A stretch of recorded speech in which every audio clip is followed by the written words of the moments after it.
नमस्ते दोस्तों, आपको और आपके परिवार को दिवाली की हार्दिक शुभकामनाएं। दोस्तों, आज जिस मूवी को मैं एक्सप्लेन करने वाली हूँ वो है वक्त मगरिब 2, जिसका पहला पार्ट काफी अच्छा रहा था। तो चलिए जानते हैं पार्ट 2 की कहानी। So without wasting any time, let's get into the horror coaster ride of this movie. गाँव में पहले भी बच्चे गायब हुए थे।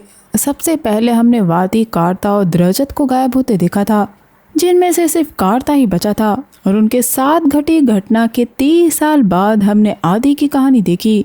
और अब इस कहानी के 20 साल बाद पार्ट 2 की कहानी आती है। घनी अंधेरी रात में बरसात हो रही थी। एक लड़का घबराया हुआ सा मदद के लिए पुकारता हुआ दौड़ रहा था, मानो उसकी जान खतरे में हो। डर के मारे वो लड़का एक जगह छुप जाता है। तभी ऊपर से एक डिमोनिक फिगर उल्टा लटक रही होती है, जिसका सिर्फ सिर दिखाई दे रहा था, जो एक पल बाद चली जाती है। ये देखकर घबराया लड़का रेंगते हुए अपनी जान बचाने के लिए आगे जाता है, पर शैतानी फिगर धरती से बाहर निकलती है, जो लंबी और लंबी होती जा रही थी और इस लड़के को जान से मार देती है।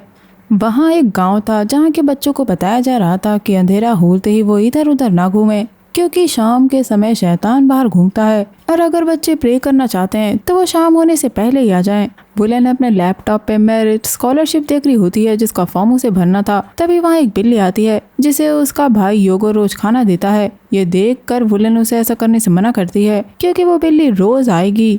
यहाँ योगो अपनी बहन को चढ़ाते हुए कहता है कि उसे उनका फुटबॉल मैच देखने आना चाहिए, क्योंकि वहाँ दीवो होगा जो बुलेन को देखने आएगा। पर बुलेन को दीवो पसंद नहीं था। तभी योगो के दोस्त उसे फुटबॉल मैच के लिए लेने आते हैं। यहाँ हम योगो की आंटी यानी बुलेन की माँ सूरती को भी देखते हैं, जो योगो को बेस्ट ऑफ लक विश करती है। दोस्तों, योगो के माता पिता पहले ही मर चुके हैं, इसलिए वो अपनी आंट सूरती के साथ रहता है। योगो अपनी बोतल भूल गया था, इसीलिए सूरती वुलन से योगो को वो बॉटल दे आने को कहती है। पहले तो वुलन नहीं मानती, लेकिन जब उसकी माँ एक्स्ट्रा मनी देने को कहती है तो वो तुरंत मान जाती है। मैदान में फुटबॉल मैच चल रहा था और वहाँ वुलन योगो की बॉटल देने आई थी। पैसे वेस्ट ना हो इसलिए वुलन इन लोग के साथ लौटेगी। यह दीवो वुलन को देखता है, जिससे गेम पर से उसका ध्यान हट जाता है और एक प्लेयर उसे हिट करता है, जिससे उसके पैर में चोट आ जाती है। इसलिए दीवो की जगह अब योगो खेलेगा। योगो किसी को फुटबॉल पास नहीं करता, जिसका फायदा उठा के दूसरी टीम स्कोर कर देती है। ये देखकर अनस योगो को धक्का देते हुए कहता है कि वो खुद को मेसी समझता है और सारे ही सब्स्टिट्यूट प्लेयर्स बेकार हैं। ये सुनते ही सब्स्टिट्यूट प्लेयर्स और प्लेयर्स के बीच में लड़ाई हो जाती है। दोनों ही ग्रुप के बीच में लड़ाई शुरू हो चुकी थी। शाम का समय था और प्रेयर करने का वक्त हो चुका था।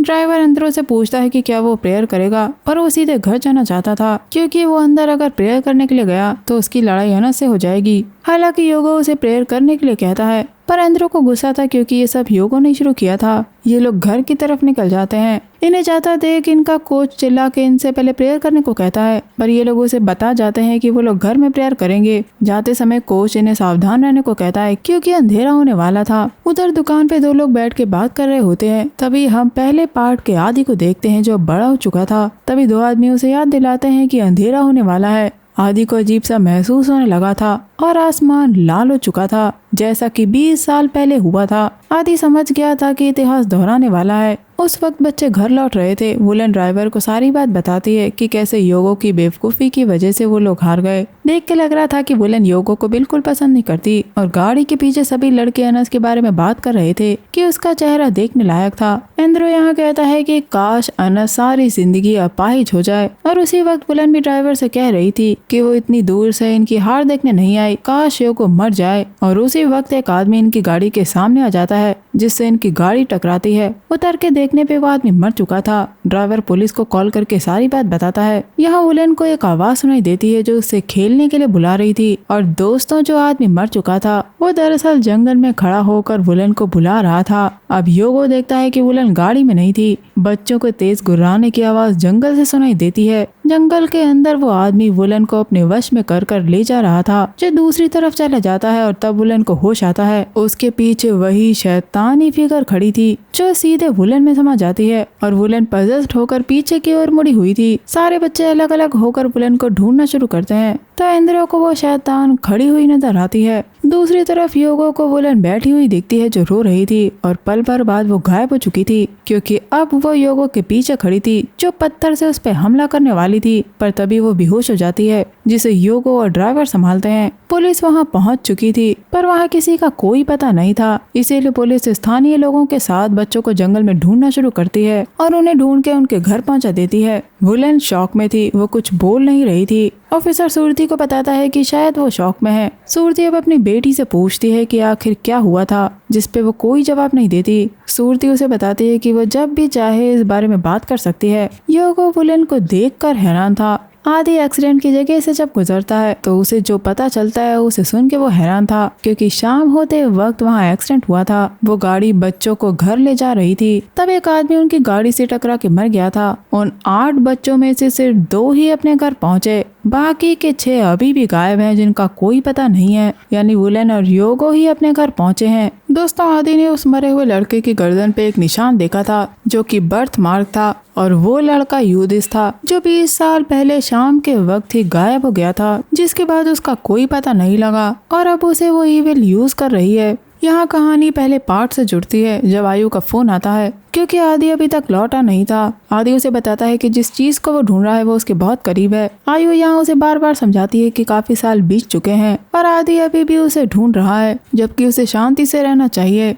पर आदि किसी भी तरह उस शैतान को ढूंढना चाहता है। दोस्तों, आयु ने अपने दोस्तों की सारी यादें एक डायरी में लिखी हुई थी। उस रात योगो को बुरा सपना आता है जिसमें वो अपने दोस्तों के साथ फुटबॉल खेल रहा था, तो एकदम से उसके सारे दोस्त पोजेस्ड हो चुके थे, जो एकदम से अपनी गर्दन योगो की तरफ मोड़ते हैं। डर के मारे योगो अपने सपने से जागता है और पानी पीने बाहर जाता है, तो उसे बिल्ली की चिल्लाने की आवाज सुनाई देती है और साथ ही एक आवाज जो फुसफुसा रही थी। योगो जब बाहर जाके देखता है तो उसकी आंखें फटी की फटी रह जाती हैं, क्योंकि वुलन ने उसी बिल्ली को मार डाला था जो रोज इनके घर पे आती थी। वुलन पलट के योगो की तरफ देखती है तो उसकी आंखें सफेद थी, मतलब वो सिलसिला उनके गांव के बच्चों के साथ शुरू हो गया है। ये देखकर योगो की हालत खराब हो जाती है, पर जब वो दोबारा बाहर देखता है तो वुलन वहाँ नहीं थी, बल्कि वो उसके पीछे खड़ी थी, जो कि पजेस्ड हालत में चाकू लेकर उसकी तरफ भागती है। ये देख के योगो जोर से चिल्लाता है तो सूरती आके उसे संभालती है। पक्का करने के लिए योगो वुलन के रूम में जाके चेक करता है तो वो वहीं सो रही थी, पर दोस्तों वुलन के हाथ खून से सने हुए थे, यानी जो योगो ने देखा था वो कोई बुरा सपना नहीं था। अगले दिन योगो जब तैयार होकर स्कूल जाने वाला होता है तो भी वुलन उसे डरावने तरीके से घूर रही थी, जिससे योगो की हालत इतनी खराब हो जाती है कि वो पैंट में ही टॉयलेट कर देता है। पर वुलन अपनी माँ के सामने एकदम नॉर्मल बिहेव करती है। इसके बाद सारे लोगों ने गायब हुए बच्चों को जंगल में ढूंढना शुरू कर दिया था, जिनमें से 2 लोगों को लगता है कि बच्चे शायद मजाक कर रहे हैं और वो खेलने भाग गए हैं। तभी सिक्योरिटी गार्ड आके ऐसी बातें करने से मना करता है, क्योंकि ऐसे ही बच्चों के गायब होने का केस उसके पिता के पास आया था, जो कि बगल के जती जाजर गांव में काम किया करता था, और ये सब रहस्यमय बातों से जुड़ा हुआ है। आगे जाने पे इन तीनों को वही मरी हुई बिल्ली मिलती है जिसे वुलन ने मारा था, पर वहाँ सिर्फ वही बिल्ली नहीं, कई जानवर मरे हुए पड़े थे, जिन्हें देखकर गाँव वाले हैरान थे। वहीं दूसरी तरफ योगो जब स्कूल जाता है तो बच्चे उसे अजीब तरीके से देख रहे थे। अनस यहाँ योगो को धमका के उसके दोस्तों के बारे में पूछता है। उसे लगता है कि योगो ये जानबूझ के कर रहा है ताकि वो इनकी टीम को डिस्क्वालीफाई करा सके। दीवो अनस को रोकने की कोशिश करता है, लेकिन अनस जानता है कि दीवो को वुलन पसंद है, इसीलिए वो योगो का साथ दे रहा है। पूछने पे कि बाकी के दोस्त कहाँ हैं, तभी पीछे से वुलन आती है जो कहती है कि अंधेरा होते ही एंद्रो उसे लेने आएगा। ये कहकर क्रीपी स्माइल करती हुई वहाँ से चली जाती है। क्लास शुरू होने से पहले टीचर सभी गायब बच्चों के लिए प्रेयर करवाता है, पर यहाँ भी वुलन डरावने तरीके से योगो को घूर रही थी। अनस को नहीं लगता है कि दीवो को इन्हें अपनी टीम में रखना चाहिए, और ये बात वहीं बाथरूम में खड़ा दीवो सुन रहा था। अनस को आता देख वो बाथरूम में छुप जाता है। मुंह धोते वक्त अनस जब शीशे में देखता है तो उसे वही शैतान खड़ी नजर आती है जो एक पल बाद गायब हो चुकी थी। तभी वुलन जोर से दरवाजा मारते हुए अंदर एक बाथरूम की तरफ जाती है जहाँ वो गाना गाने लगी थी। अनस के जाके देखने पे पजेस्ड वुलन चाकू लेकर अनस की तरफ बढ़ती है, जिससे अनस की चीख निकलती है और दीवो उसे बाहर आके संभालता है। वुलन वहाँ से गायब हो चुकी थी। छुट्टी के समय अनस योगो से बात करके सारी बातों से बताता है। इन चीज ने इन लोगों को एक कर दिया था। योगो बताता है कि उसने भी कुछ ऐसा ही महसूस किया था, हालांकि पहले उसे लगा कि ये सब सच नहीं था, पर अब ये इन दोनों के साथ हो रहा था, क्योंकि वुलन जब उस जंगल में गई और बच्चे गायब हुए तब से वुलन अजीब सी हो गई है, मानो वो कोई और हो। दूसरे गांव में आदि को ये बात पता चलती है कि बगल के गांव में लोग गायब हुए बच्चों को ढूंढ रहे हैं और कई जानवर मर चुके हैं। ये सुनते ही आदि उस गांव के लिए निकल जाता है। योको लोग जब घर लौट रहे थे तो दीवो अपनी दादा की कही हुई बात बताता है कि 20 साल पहले उनके बगल के जती जाजर गांव में बच्चे अंधेरे के समय गायब हुए थे, जिनमें से एक बच्चा उन्हें मिला था। पहले उसने जानवर को मारा और उसके बाद उसने खुद को फांसी लगा के मार लिया था। अनस ऐसी बातें करने के लिए मना करता है क्योंकि उसे यकीन नहीं था। तब ये लोग घबराए गांव वालों को भागते हुए देखते हैं। एक और जानवर को बुरी तरह मार दिया गया था। ये देखने के बाद गायब हुए बच्चों को गांव वाले ढूंढना नहीं चाहते। उस समय वहाँ आदि पहुँच गया था जो ये सब देख रहा था। योको को यहाँ याद आता है कि वुलन ने बिल्ली को मारा था और उसे यकीन है कि बाकी जानवरों को भी वुलन ने मारा है। इसीलिए वो घबराया हुआ घर की तरफ भागता है, जिसे जाते आदि ने देख लिया था और वह समझ गया था कि उसके साथ कुछ गड़बड़ है। घर पे योगो को वुलन लेटी हुई दिखती है, जिसकी तबीयत सही नहीं थी, पर वुलन एकदम ठीक थी। योगो की सोफे पे ही आंख लग जाती है और जब उसकी आंख खुलती है तो उसके सामने वुलन डरावनी तरीके से खड़ी थी। यहाँ सूरती दीवो को स्नैक्स डिलीवर करने को कहती है। योगो जब स्नैक्स लेकर जा रहा था तो वो गांव वालों को घबराया हुआ आते देखता है। इन सारी घटनाओं के बाद गांव के सभी लोग अपने बच्चों को अंधेरा होते ही घर के अंदर ले जा रहे थे। उधर अनस अपने दोस्त एंटन को फोन करके उसे सेफ रहने को कहता है क्योंकि वुलन ने कहा था कि अंधेरा होते ही इंद्रो इन्हें लेने आएगा। पर एंटन इंद्रो से नहीं डरता और अब उसकी प्रेयर का समय हो चुका था। तभी उसके दरवाजे पे कोई खटखटाता है, जहाँ कोई नहीं था, पर एंद्रो के शैतानी दोस्त एंटन के घर पहुंच चुके थे और एंटन के सामने एंद्रो खड़ा था। एंद्रो के सारे दोस्त एकदम से उस पर झपटते हैं और एंद्रो गायब हो चुका था। और अब गायब होने की बारी अनस की थी, जो कि दीवो को कॉल कर रहा था, पर प्रेयर करने की वजह से दीवो उसको फोन नहीं उठाता। अनस के पीछे भी हम शैतानी बच्चों को देखते हैं जो क्रीपी तरीके से उसे देख रहे थे। और अब एंद्रो अनस के घर पहुंच चुका था और सभी शैतानी बच्चे अनस को शिकार बनाने वाले थे। पर अनस के हाथ में फोन में कॉल अभी भी चल रही थी, जिसे दीवो ने उठा लिया था और वो अनस को फोन पे चिल्लाते हुए सुनता है कि एंद्रो आ गया है। सारे बच्चे अब अनस पे झपटते हैं और वो भी गायब हो गया था। सारी बात सुनने के बाद दीवो अनस के घर की तरफ निकल जाता है। बीच रास्ते में उसे यूगो मिलता है, जिसे वो सारी बात बताता है।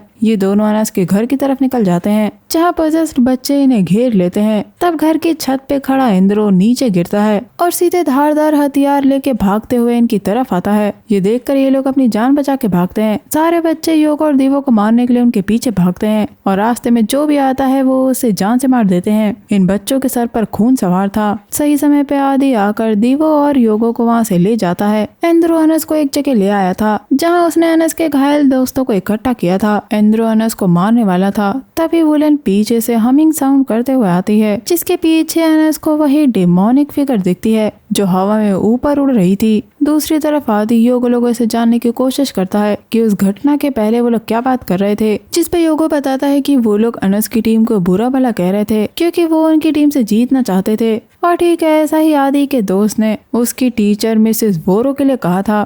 इसलिए आदि इन्हें सारा सच यहाँ बताता है कि इन सब के पीछे जो इविल एंटिटी है उसका नाम उम्मो सिबियन है और वो एक जिन है जो बच्चों का शिकार करके उनकी आत्मा खाती है और वो इंसानों को पजेस कर सकती है। पूछने पे आदि बताता है कि उसे ये सब इसीलिए पता है क्योंकि आज से 20 साल पहले उसका एक दोस्त उम्मो जिन का विक्टिम बना था, जिसके बाद उसके गाँव में अजीब चीजें होने लगी थी। यानी पार्ट 1 की कहानी, जब सामन ने जानवर को मारने के बाद खुद को फांसी लगा ली थी। वो जिन आदि को होस्ट बनाने वाली थी, लेकिन उसकी दोस्त आयु ने उसे बचा लिया। यहाँ आदि अपने गांव का नाम बताता है, यानी वही गांव जिसके बारे में दीवो के दादाजी ने उसे बताया था। यानी वो सारी बातें सच थी। दूसरे दिन योगो लोगों को पता लगता है कि उनके सारे दोस्त मारे गए हैं। ये बात वो आदि को बताते हैं। सारे ही बच्चों को दफना दिया जाता है। आदि वहाँ पहुँच चुका था जो ये सब कुछ देख रहा था। उसके आते ही जिन उसे पहचान जाता है, जिसने उसकी सेंट और उसकी सांसों से उसे पहचाना था, क्योंकि आदि उस जिन के लिए स्पेशल था। यहाँ जिन आदि से कहती है कि अगर वो उन लोगों को बचाने आया है तो देर हो गई है, या फिर आदि खुद को उस जिन को सरेंडर करने आया है। आदि जिन से कहता है कि उसे क्या लगता है कि उसे पता नहीं लगेगा कि वो यहाँ है और अब वो पुराना आदि नहीं है, इस बार वो उसे मार देगा। पर जिन उसे कहती है कि अगर वो उसे नहीं मार पाया तो वो वहाँ के सारे लोगों को मारकर उनकी आत्मा वहीं खा लेगी। दोस्तों, दरअसल आदि जिनका असली चेहरा देख पा रहा था, जबकि बाकी लोगों को वो दिख नहीं रहा था। ये कहने के बाद वुलन वहाँ से गायब होकर लोगों के पास दिखाई देती है। दूसरी तरफ वुलन के घर पे दीवो और योगो आदि के दिए हुए एमुलेट्स दरवाजों पे लटकाते हैं, पर एक एमुलेट उन्हें वुलन के कमरे में रखना था। उसी वक्त सूरती वुलन के साथ वहाँ जाती है, जो बच्चों को घर में वापस देखकर खुश थी। वुलन यहाँ देख लेती है कि इन लोगों ने वहाँ एम्यूलेट्स लगाए हैं। ये देखकर वो जोर से चीखती है। तभी वहाँ आदि आता है जो प्रेयर करके वुलन को आजाद कराने की कोशिश करता है, पर इन पे सिक्योरिटी गार्ड और 2 आदमी नजर रखे हुए थे जो आदि को आके पकड़ लेते हैं। इन्हें लगता है कि आदि एक शामन है जो बच्चों को पजेस कर रहा है। इस मौके का फायदा वुलन उठाती है और सिक्योरिटी गार्ड से कहती है कि आदि उसे किडनैप करने की कोशिश कर रहा है।